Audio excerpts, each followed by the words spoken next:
Now at 9, authorities release a photo of the Devil's Den murder suspect.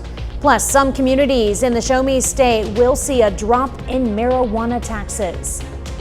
The president is finishing his trip to Scotland, so what is the new approach now with Ukraine and Gaza? I'm Doug Luzader in Washington.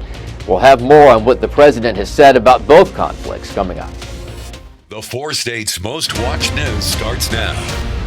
Authorities release a photograph of the person of interest in a double homicide at an Arkansas state park. This is KOAM News at 9 on Fox 14. I'm Tanya Bach. Arkansas State Police released this image along with a composite sketch of the suspect. State police say the suspect is believed to be a white man of medium build who at the time was wearing dark pants, a long sleeve shirt with sleeves rolled up, a baseball cap, sunglasses, and fingerless gloves. He's also believed to be driving a black 4-door sedan. The description came from witnesses inside the park. Police in Arkansas are searching for the suspect in connection to the deaths of Clinton and Kristen Brink, a couple who investigators said were attacked while on a wooded walking trail with their 2 young daughters. The attack happened on Saturday. Authorities say the couple died protecting their children. All trails at Devil's Den State Park in Washington County, Arkansas remain closed as the investigation continues. The victims' bodies were sent to the Arkansas State Crime Lab to determine the official cause and manner of death. Anyone with information should contact the Arkansas State Police at 479-751-6663. Well, a woman is recovering after an early morning incident in Joplin. Around 5 a.m., emergency crews responded to a home on North Sargent Avenue. The woman was taken to a hospital with a non-life-threatening gunshot wound. Police taped off the area as they investigated the scene. You can check for updates on our website at KOAMnewsnow.com. The Missouri Supreme Court rules counties cannot impose an additional sales tax on recreational marijuana within incorporated cities.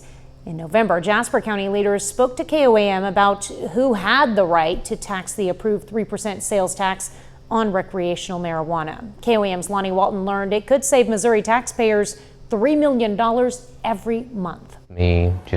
Maintain a cool, calm, and collected demeanor. So I need that throughout the day for sure. San Antonio Davis is the regional manager of Green Relief Dispensary in Nevada. He said he's been a cannabis user for years. He says he couldn't imagine a world without him and others using it. Access is going to be the biggest thing here in Missouri for all of us.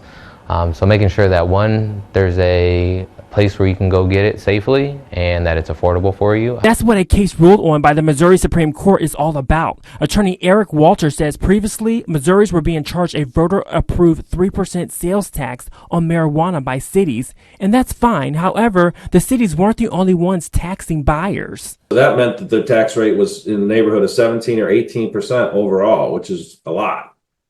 But then the counties were coming to those same dispensaries within incorporated areas and saying that you need to collect ours as well. Walter says that's why he decided to fight for how government can levy taxes on marijuana for incorporated areas. Yes, the Constitution does contemplate a local government definition that says it's either an incorporated city, town, or village that is local government and who gets to impose that tax, or it's a county, meaning the dispensary is situated in an unincorporated area. And so that's the key part is, where is the dispensary situated? Walter says he hopes this law will help keep consumers law-abiding citizens. At least we won't have consumers, I hope, or worry, I guess, leaving the industry and turning to illicit sources. For Missourians specifically, it's going to be great for us because that's going to keep all of our dollars here in Missouri. Reporting in Nevada, I'm Lonnie Walton, KOAM News. There are still questions about what will happen to the money already collected by counties and a timeline for when they must stop collecting. We spoke with the Jasper County clerk about the issue. He says Jasper County has been collecting the tax in incorporated areas, but has set aside the money for now. Well, Chief Meteorologist Doug Hetty joins us now with a first look at weather. Yeah, and it definitely turned out to be super hot once again for us today. 98 was our high. This is our hottest temperature we have seen so far in 2025. Wednesday, right about the same. Heat indices above 100. But the good news here is we get some relief. We have 80s, even lower 80s, returning by Thursday. Some random storms on Wednesday and Thursday. So at least we're going to get a little bit of relief. All right, so a few hours ago, major earthquake, the biggest one we've seen since 2011, right off the coast of Russia. But what this does is produces a tsunami, and it's already confirmed it's out across the waters.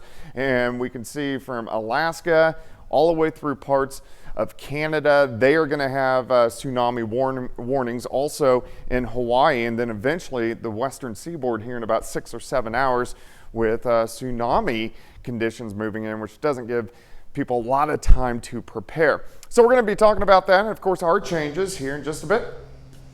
All right, thanks, Doug. Well, a post is circulating around social media about a woman allegedly getting her drink spiked at a bar in Branson and then ending up in the hospital. Reagan DeTrillio reports on what police advise you to do if you find yourself in a similar situation and what precautions bars in Southwest Missouri are taking to prevent this from happening. It's a huge issue, and of course we're tangent to it. Jared Stevenson owns and operates Harbell's in downtown Springfield. The biggest thing is we're always constantly monitoring our customers. Stevenson says if you go out on the town, take steps to keep a stranger from dropping a drug in your drink. Especially if you're a female, cover your drink with your coaster or take it with you when you go to the restroom. Know who you're going out with. Don't accept drinks from other people. The Stone County Sheriff's Office is currently investigating an incident at a tiki bar around Branson on Sunday where a woman allegedly got drugged. In a post, the Sheriff's Office says, if someone has something like this happen, please contact law enforcement immediately so it can be investigated. Springfield Police also offered up advice on what you need to do the second you think someone has slipped something in your glass. Evidence of a drug that might be in your system, those leave your system pretty quickly. So the sooner you can get to the hospital to get checked out and have tests done to see what might be in your system, the better. The bar owner here also tells me if a customer ever feels unsafe, he'll have his staff call an Uber and then walk the customer out to a vehicle like this one to ensure they get inside the Uber safely. I've even had staff members that have ridden with people before. I've ridden with people before to make sure that they get home safe, because the last thing we want is for anything bad to happen to anybody after a night of drinking. Well, coming up, a potential target. The gunman behind yesterday's mass shooting in downtown Manhattan might have been targeting the NFL. I'm Connor Hansen in New York with the latest coming up. But up first, extreme heat and humidity can be dangerous for people with diabetes. We share vital tips to protect your health this summer. During days and nights of extreme heat and humidity, some people need to take extra steps to protect their health, especially those who have diabetes. Nick Kelly has their story. Ryan Pascal is no stranger to the summer heat and humidity in the Ozarks. However, it's something he pays close attention to since he found out he had type 2 diabetes several years ago. Some of their students was out there poking people's fingers to check their blood sugar, and well, mine was like 535, and it was like, I thought that guy was going to have a heart attack. While he's able to manage his diabetes, the heat has caused his blood sugar to spike and drop numerous times. My yard is 50 feet wide by 150 feet deep, and it takes me several attempts to get it mowed. The heat with the diabetes has definitely affected my longevity. Not only can diabetes affect your blood sugar, Dr. Barbara Bunbury with Mercy says it can lead to another condition called diabetic neuropathy that can impact the nerves in our body. It can affect other nerves of the body too, including the nerves that supply or innervate the sweat glands. And so that can affect the overall function of sweat glands, which can lead to a body or a person's body not being able to relieve that heat. Even with diabetes, the rules for staying cool are the same. Stay hydrated with water and drinks with electrolytes. Take frequent breaks in the shade or air conditioning. Diabetics should consider what Brian does and carry a cooled emergency kit with test supplies and some food or drinks on standby.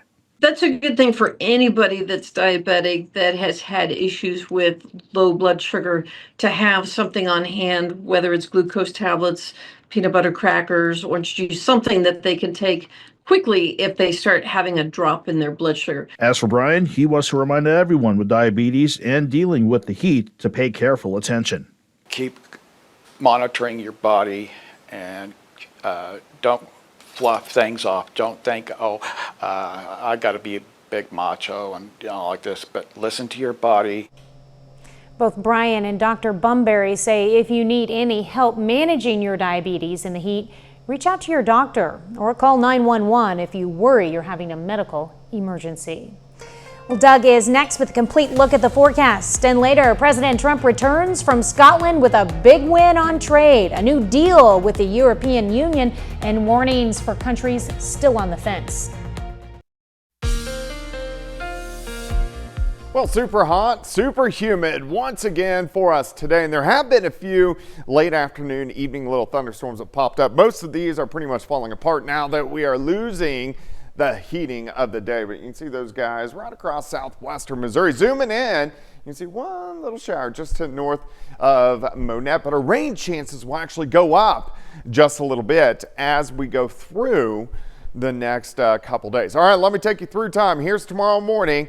Upper 70s across the region. Humid, sticky, outside. You're used to it, last 10 or 12 days. All right, mid 90s by noon. Let me take you to about 4 in the afternoon, roughly our high temperature of the day.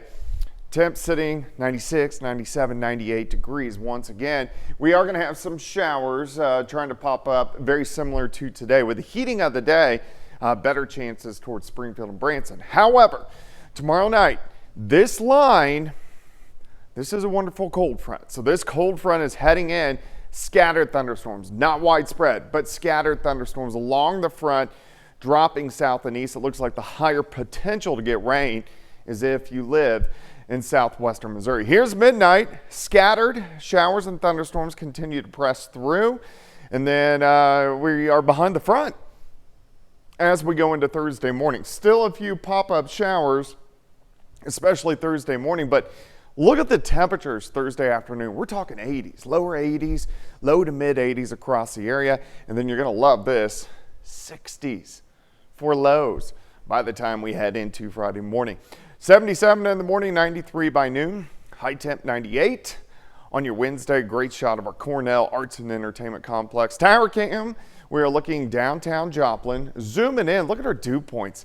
Low to mid 70s. What that means for you is it feels soupy. If that dew point goes down, it feels nice, and that dew point is also going to drop. But our heat index still up there on Wednesday, 103 to 107 across the region. But look at this. By Thursday, there's no heat index. I mean, it's going to feel exactly what the temperature is across the region. Here's the culprit. Big dome of high pressure.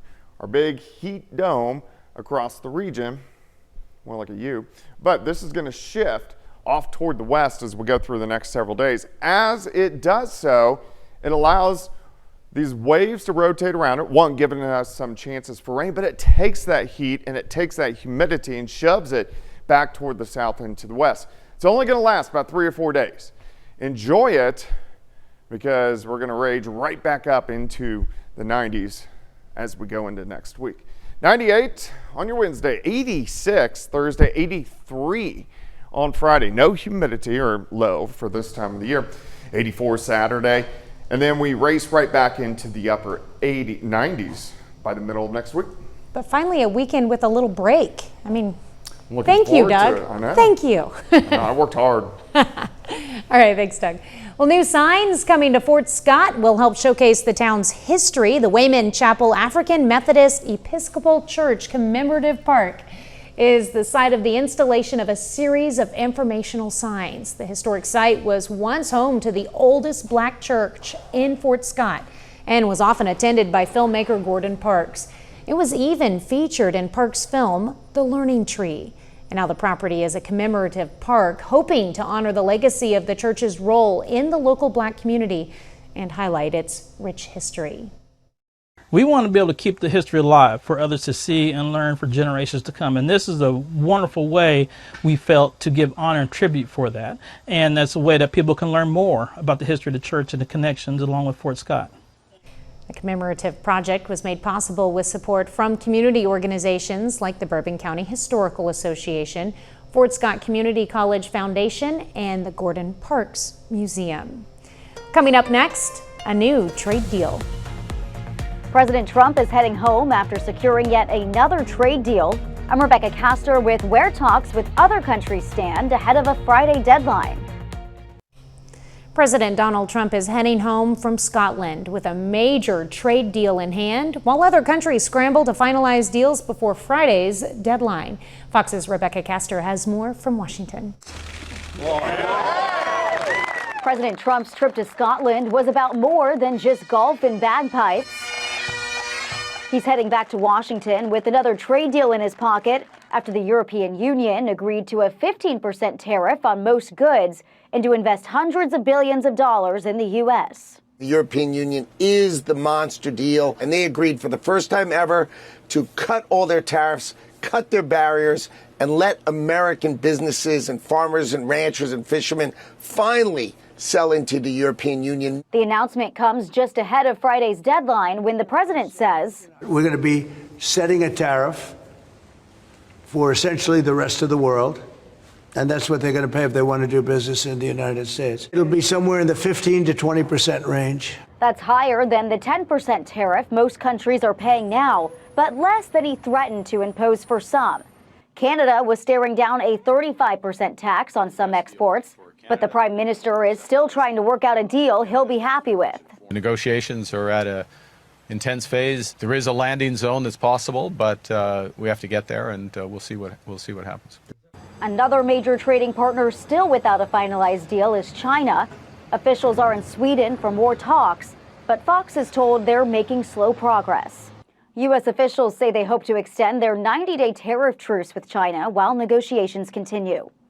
In Washington, Rebecca Castor, Fox News. The Department of Transportation approves a previously announced partnership between United Airlines and JetBlue Airways. The program, called Blue Sky, allows reciprocal frequent flyer benefits between the two airlines. Frequent flyers will be able to earn and use miles in either airline's loyalty program on most flights. Now, perks include priority boarding, access to preferred and legroom seats, extra legroom seats, and same-day flight changes. Up next, a Joplin bookstore is giving teachers a boost. How the business is working to make classroom reading more affordable this school year. A Joplin bookstore is hoping to encourage the next generation of readers by supporting teachers. Always Buying Books traditionally holds a back-to-school sale on 3 weekends in August, offering a 50% sale on children and teen books. But this year, the store is holding an Adopt a Teacher program with hopes to raise at least $2,000 to help reduce prices even more for teachers. The store owner says every year he sees teachers using their own money to buy classroom books. He says he wants to help support their efforts to get books to children. Anything in the news or whatever, it's not good. It's always the bad teacher who gets all the credit, all the print. So for every bad teacher, my gosh, there's tens of thousands of great teachers spending their own money buying books for your kids or your grandkids. If you're interested, donations can be made in store or via mail. You can learn more about the Adopt a Teacher program and how to help on our website at KOAMnewsnow.com. 30 more minutes of news, weather, and sports coming your way. Coming up, President Trump wraps up his Scotland trip, announcing new trade deals and pushing for peace in Ukraine and Gaza. And a shooting in Midtown Manhattan leaves multiple dead, including an NYPD officer. You're watching the 4 states' most watched news. This is KOAM News at 9 on Fox 14. I'm Tanya Bach. With a new trade deal in hand, President Trump is now turning his attention to ending the conflicts in Ukraine and Gaza. That means a new deadline for Russia's Vladimir Putin and new pressure on Israeli Prime Minister Benjamin Netanyahu. Doug Luzader has more from Washington.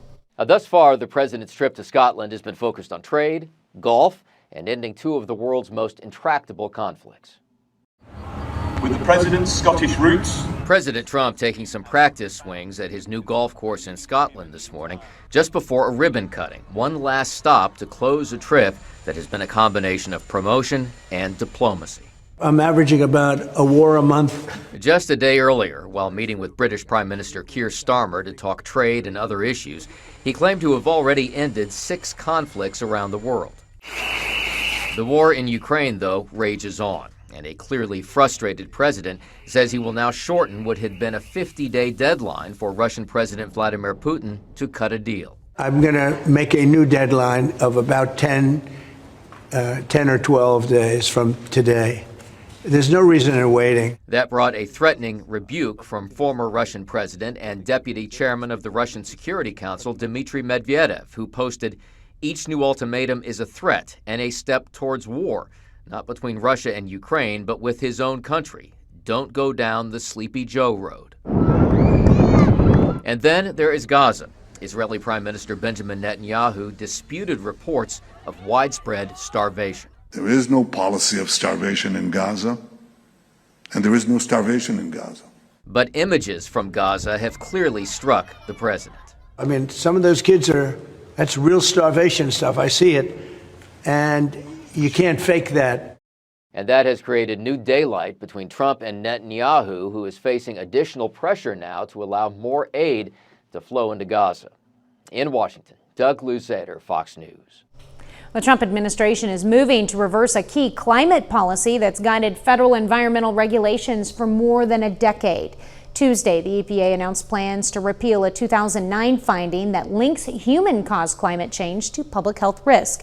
EPA Chief Lee Zeldin called it the largest deregulatory action in U.S. history, saying climate change is dogma, not science. Well, New York City police and the FBI continue to investigate yesterday's deadly shooting at a Manhattan office building. Now we're learning more about a possible motive. Fox News' Connor Hansen is at the scene with more. Somebody said gunshots, shooter.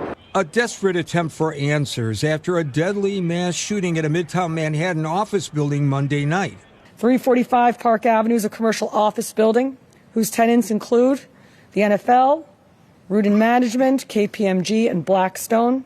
Police say multiple people are dead, including a member of the New York City Police Department, Officer Islam. This after a male suspect exited a black BMW on Park Avenue between 51st and 52nd Street, carrying an M4 rifle as he entered the building. The building's security camera footage shows the shooter enter the lobby, turn right, and immediately open fire on an NYPD officer. He goes up to the 33rd floor, which is Rudin Management, and begins to walk the floor, firing rounds. He then proceeds down a hallway and shoots himself in the chest. Law enforcement say the suspect is a 27-year-old with a Las Vegas address and a documented mental health history. The suspect's vehicle was searched. Inside of that vehicle, officers found a rifle case with rounds and medication. These pictures show the inside of an office on the 33rd floor where workers barricaded themselves with couches to avoid the shooter. We believe this to be a lone shooter, and there is no longer an active threat to the public. Investigations into a possible motive continue. In New York, Gary Baumgarten, Fox News. Well, Doug is next with a complete look at your forecast. And later, since 2023, local medical statistics show an increase in pedestrian automobile accidents. And now Mercy Hospital officials are telling folks to be more aware of their surroundings.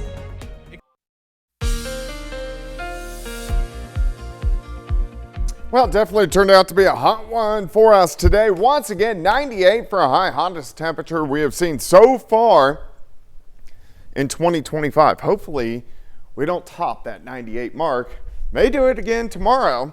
Very close to it, if not 98, 99 degrees. Had a couple little hit and miss little guys that popped up in southwestern Missouri earlier this evening. Pretty much gone. Still a random shower or two out there, but rain chances will increase a bit as we go through the next couple days, which, hey, I'm looking forward to. All right, so upper 70s to kick off your day. We're going to be into the low to mid 90s by noon. Let me take you to about 4 p.m. That is roughly our high temperature, 96s, 7s, 8s, 9s across the region. Also some hit and miss storms popping up with the heating of the day. Look at our northern counties. So this is a front that is going to slide in. This is not going to be widespread rain. This is going to be scattered. But we'll take scattered. So scattered showers and thunderstorms increase through the evening. Can't see thunderstorms continuing to try to pop up. Yates Center, Fredonia, Chanute, over toward Pittsburgh and Nevada. Some of these, the ones that can get going, could be a little bit stronger. And we're going to see these dive south and east through the night into the early morning hours on Thursday. On Thursday, a couple leftover showers, but check this out. Highs only into low to mid 80s. We can handle that. As we go into Thursday night, temperatures drop all the way back into the 60s.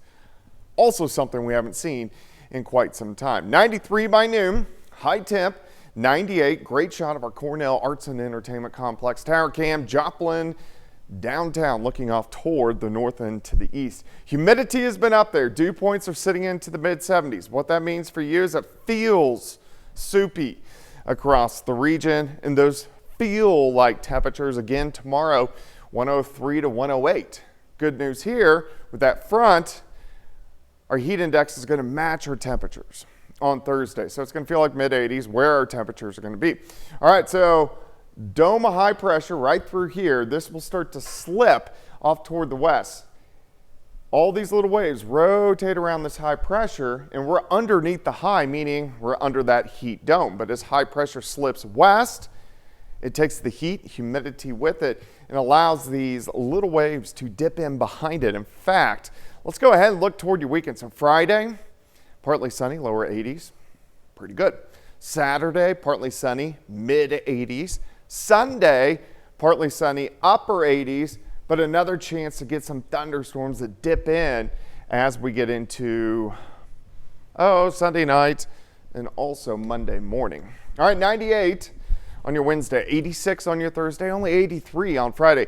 Also, not much humidity at all. 84 Saturday, 89 Sunday. Enjoy it. 90s will return. Mm-hmm.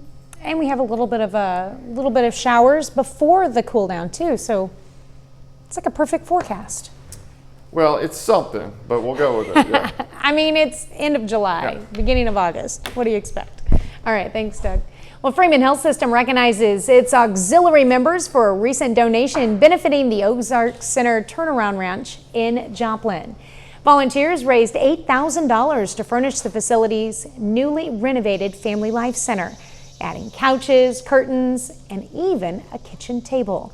The donation also funded picnic tables and benches near the ranch's new duck pond. Staff say the upgrades help create a more home-like environment for teens and families going through recovery.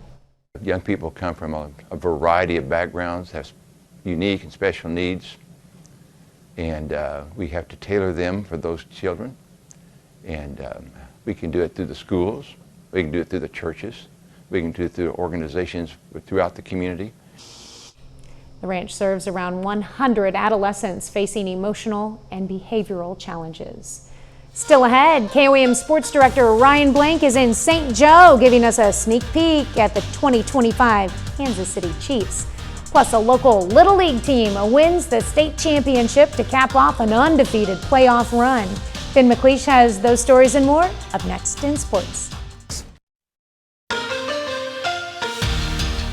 As the Kansas City Chiefs 2025 season rapidly approaches, there are still some questions to be answered on the starting offensive line. KOAM Sports Director Ryan Blank is at the Chiefs training camp in St. Joseph as battles for roster spots commence.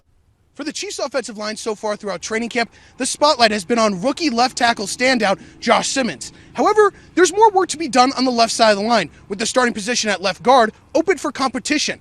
One of those guys competing for that starting spot is former second-round pick Kingsley Suamataia, who's attempting to make the move from tackle to guard. Going good. Taking that work, coming in at guard, things are a lot faster. So just taking, my mind from out here to in here and working it from in there and getting the work from Trey and the inside guys. So it's been good. As Suamataia works on the transition from the outside to the inside, he is fortunate to have one of the best guards in the NFL opposite of him in Trey Smith. And so far, throughout training camp and practice, he's been using the star right guard for motivation and help. I'm right behind him. Hey, Trey. So I'm over there in his ear every day, every second, just trying to better my craft so I can help this team. You see Trey, best guard, and I got the best center next to me, so I'm trying to be up there with those guys and keep up with them. Kansas City opens up the preseason on August 9th against the Cardinals. Well, it's not every day you win a state championship, but last week some of our youngest local athletes did just that. The Parsons Babe Ruth 9-10 All-Stars are Kansas State champions. The team went an undefeated 3-0 in the district playoffs, including a walk-off 11-10 win in the finals. They cruised to the state championship where they took down Columbus 10-6. Parsons' Ryder Collins was named tournament MVP, and teammates Johnny Pegues and Bentley Nutter made the All-Star tournament team. Riding a 9-game winning streak, the Joplin Outlaws take on the Texarkana Rhinos in a doubleheader at Joe Becker Stadium. In Game 1, Joplin takes down the Rhinos 4-1 for their 10th straight win. But in even bigger news, the win officially secures the #1 seed for the Mid-America League playoffs. If the season ended today, they'd actually play the Rhinos in the opening round. In Game 2, it's the Rhinos that have the 5-1 lead so far. And over in the major leagues, the Royals and Cardinals have home matchups. Kansas City takes down the Braves 9-6 to even up their series, and tomorrow they'll look to clinch the series in the rubber match. But the Cardinals are in the process of getting shut out. The Marlins lead 5-0 in the final inning, so the Redbirds will need a miracle if they want to pull this one off. All right, a whole shutout though? Yeah, not looking great for the Cardinals. A lot of people think they're going to sell at the deadline. It's only 2 days away. They're still only a couple games out of the playoffs, but not looking great for them. So I know Ryan's up there at St. Joe right now, but getting a taste of the preseason for the Chiefs. What do you feel about the upcoming season? Yeah, well, they've got a couple of holes they need to fill up, but this team is looking pretty good.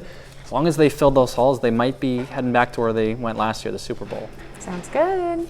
We're back with more news after this. Sidewalk improvements and nice weather have more people walking around Joplin than ever before, but Mercy Hospital reports a sharp increase in pedestrian vehicle accidents. KOAM's Ty Park shows us ways to stay alert and practice defensive walking to stay safe on the streets. The weather and sidewalk improvements have made it easier for people to walk from place to place. We believe it's because people are walking more, which is great, and we've done so many nice things in Joplin to make this town more walkable, but we are seeing a lot more traffic, and you combine that with heat and tempers and things like that, and we know there's a lot of distractibility. We believe that's contributing. Mercy Hospital says that since 2023, there have been 223% increase in pedestrian automobile accidents. The level of trauma from these accidents can have a wide range. And it can range from a variety of things. You can be tapped by a car and take you off guard, or you can be run completely over. If somebody gets run over, they can have pelvic fractures, they can have aortic tears, they can have all kinds of things are important in this area. Staying aware of your surroundings is the best way to avoid being hit by a vehicle. We teach defensive driving. We need to be teaching defensive walking. We need to make sure that everyone understands that that person in the parking lot may not see you. You need to be making eye contact before you step in front of a vehicle, even if you think they're waving you through. So that's one thing. Another thing that I've noticed is you look left and right when you go across the street. When you are at a busy intersection, people don't think about that person that's approaching from behind that's going to turn right on red. We reached out to Joplin Police Department, and they say they have seen a decrease in the number of pedestrian and vehicle accidents. We serve a very, very broad area, but typically it is in a downtown area where you've got lots of crosswalks and you've got maybe slower moving traffic, and the impression is that that person's coming slow. And so not just downtown Joplin, we serve all different communities, but it always tends to be on a city road that has a light. In Joplin, Ty Parks, KOAM News. To prevent accidents, drivers should prioritize safety by avoiding distractions, obeying traffic laws, and being mindful of pedestrians at all times. Letty Murphy drops big news from the land of far, far away. Plus, HBO's popular period drama earns a season 4 renewal. Those stories and more up next in Hollywood Nation. From news in far, far away to a high society drama renewal and a return to Pandora. Here's Fox's Ashley Dvorkin with the latest in today's Hollywood Nation. The Sully family takes flight, the Gilded Age gets a renewal, and Donkey goes solo in the Hollywood Nation. Yeah! Eddie Murphy dropped big news from the land of far, far away. While promoting his new film, The Pickup, the comedy icon confirmed to Fox that not only is he currently working on the next Shrek film, he's also gearing up for a Donkey spin-off comedy. We're doing a Donkey movie. We're doing a Shrek. I'm doing that right now, Shrek 5. And in September, we start recording a Donkey movie. It's a just Donkey comedy. There's a moment when a young girl turns into a woman. HBO's popular period drama The Gilded Age is cashing in on high society and rising ratings. The network renewed the series for season 4 as viewership continues to climb. Set in 1880s New York, the show follows the clash between old money and new. According to HBO, season 3 saw 5 straight weeks of growth, up 20% from last year, with the last 2 weeks hitting series highs. The finale airs August 10th. James Cameron returns to Pandora in today's First Looks. The action-packed trailer for Avatar: Fire and Ash picks up 3 years after 2022's The Way of Water, with Sam Worthington and Zoe Saldana reprising their roles as Jake and Neytiri. The video teases high-stakes aerial battles with the Ash people, the return of a war-painted Colonel Quaritch, and the Sully family under siege. The epic sequel heads to theaters December 19th. In Hollywood, Ashley Dvorkin, Fox News. And that's our time for tonight. Thank you for joining us. We're going to leave you with a video of Australian Tasmanian devils at the Los Angeles Zoo. Have a great night and an even better tomorrow.